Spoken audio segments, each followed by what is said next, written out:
We're here at the 2015 MTA Symposium, Beyond the Benchmark, and it's been a long process, right, Bill? I mean, we started this about 11 months and 31 days ago, I think. Has it been that long? Yeah, about 24 hours after the last conference ended. That's right, that's right. And tell me, I mean, what for you, at the end of 2.5 days, what's the best part of that? Well, the best part of putting the symposium together and working on it is actually seeing the ideas that we had 11 months ago and how they kind of evolve over time and kind of twist and turn and you know, the fun part is seeing how it all comes together. Absolutely. Seeing the final product. Absolutely. And in the 2 days, I know we don't get to see all the sessions because there's a lot of other stuff going around, but a couple of highlights. Like, what did you love about it?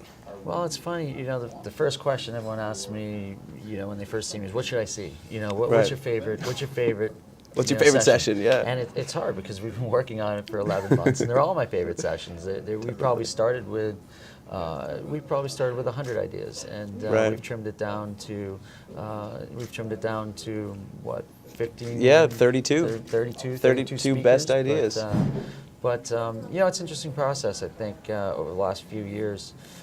Thinking about the symposium, you know, from a top-down and bottom-up approach. Right. From the top-down, thinking about like what themes in the market are relevant right now, what topics we'd like to explore this year, and from the bottom-up, it's always fun to think about, you know, what speakers would we like to approach and you know, have showcased at this year's event. And then we kind of massage it all together, and it's fun to see how it comes together. Absolutely.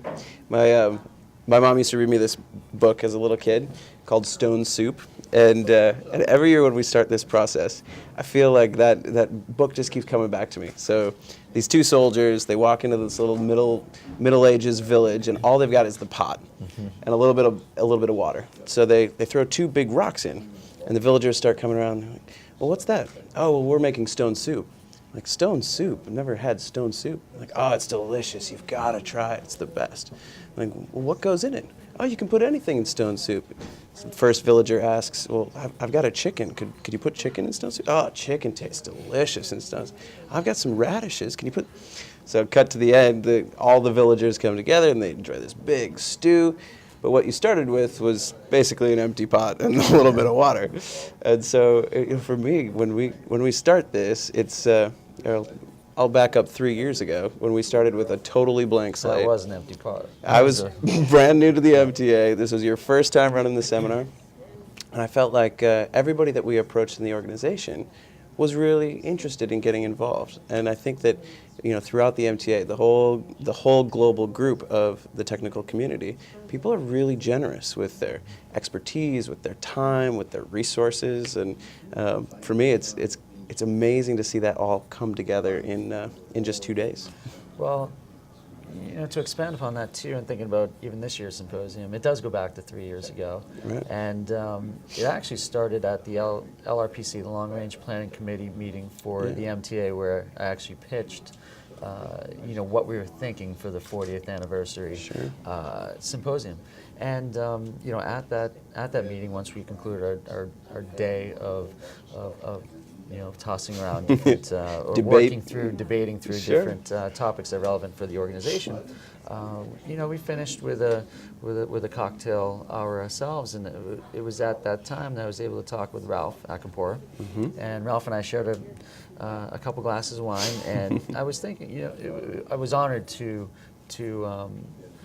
chair the 40th anniversary, but I thought to myself, and I explained to Ralph too, you know, it was a tough challenge being a member of the MTA for 10 years, and thinking about how do we celebrate 40 years of history? Right. You know, only being exposed to the last 10 years of the organization.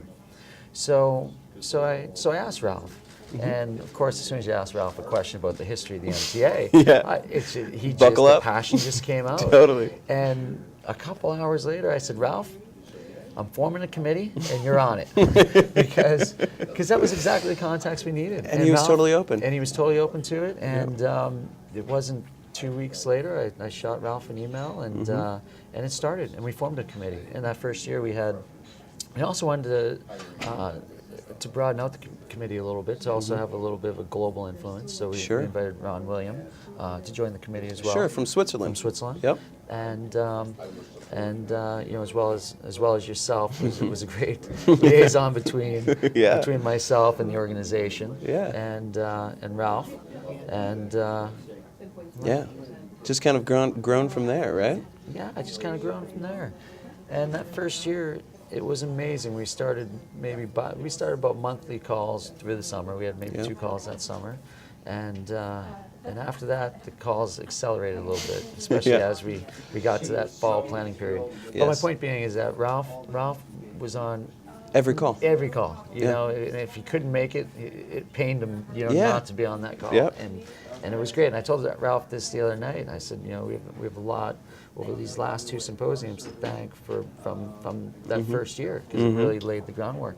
And Ralph was great. I mean, even those calls were I learned a tremendous amount. And not only that, Ralph's passion in each of those calls. You know, we'd start tossing around some ideas, and by the end of the call, he's like, "I'm going to make a phone call. Yeah. You know, this is the perfect. I'm going to call Maria." Yeah. And then Maria is part of the conference. Part of the conference. Right.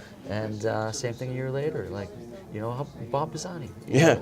You know, that session with Maria was spectacular the year before. Right. You Right. know, how about Bob Pisani? Bob's on the floor. Yeah. Bob knows in the media, knows more about technicals than anyone else in the media. Right. I'm going to call Bob Pisani. Yeah. You know, that was just the way Ralph worked. Any idea that we talked about that He would execute. he would execute. Yeah. And he would pick up a phone. Call and in the make a favors. Call a speaker, call a potential presenter, because, you know, in those early years, you know, Bill Kelleher calling, "Hey, we'd love you to speak to the MTA." And he'd be like, "Who? Where are you? Yeah, who What? are you?" The So subway? it was really nice having Ralph as part of the committee. Yeah. And actually, and as well, in that 40th anniversary year, when we were trying to get some more context, it was Ralph who said, "You've got to meet the past presidents." And we were thinking about a theme for the gala dinner, and Ralph's like, "You know, you really should meet, you know, those past leaders that Gail trailblazed." Dudak and Charlie Comer and Phil Erlanger, and everybody came to that meeting. So of course, what did Ralph do? We got a meeting, you know, Yep. and I'll never forget that meeting, because it was in New York. It was December, and you know, as you mentioned, as you were listing off, we had about 8 people in the room and 2 dialing in. Yeah. And you know, I walked in and I thought, again, this was going to be like it was at the LRPC. Right. You know, we're going to have a couple bottles of wine. We're going to have some wine. We're going to talk some old stories. Yep. No, we got into the room. We sat. It was like a boardroom style All table. business. It was all business, and right away we knew. Like right away, I knew. Wow, this is Committed group. I was just a committed group. I couldn't write fast enough, and you know, realize why this organization, as a volunteer organization for so long, is where it is. Absolutely. The passion of our past presidents, of our past leaders, Yep. of our past membership. Well, I think that extends to the whole organization. I mean, when you think about a company or a firm or anyone, the driving force that makes them excel is really that passion for the purpose. And if people are really motivated towards this common vision and goal, and I think for the MTA, that's got to be our greatest strength. You got a 40+ year history of people who have just been so dedicated and so in love with the discipline and with the community that, I mean, we couldn't ask for better support. No, and especially in my own situation too, as also heading the Boston chapter of the MTA. We were so fortunate, you know, with great technical traditions at Wellington and Fidelity, and great teams and current teams that are so generous with their time, you know, and their busy schedules that come out for chapter events. Of course. Because, you know, really as we want to grow, you know, any organization. The whole organization benefits from the strongest members, and Right.